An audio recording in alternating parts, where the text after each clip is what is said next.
Hello everyone. This is an old Mariner ball. You think this is worth money now? What you think, guys? It is Major League Baseball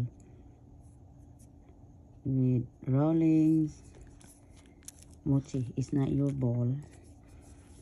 And then this is the Wilson gloves, baseball gloves with his nylon sticker. This is the number. Wilson Feldmaster grip tight pocket. And here comes the Taiwan hold tight strap. This is so. What you think, guys?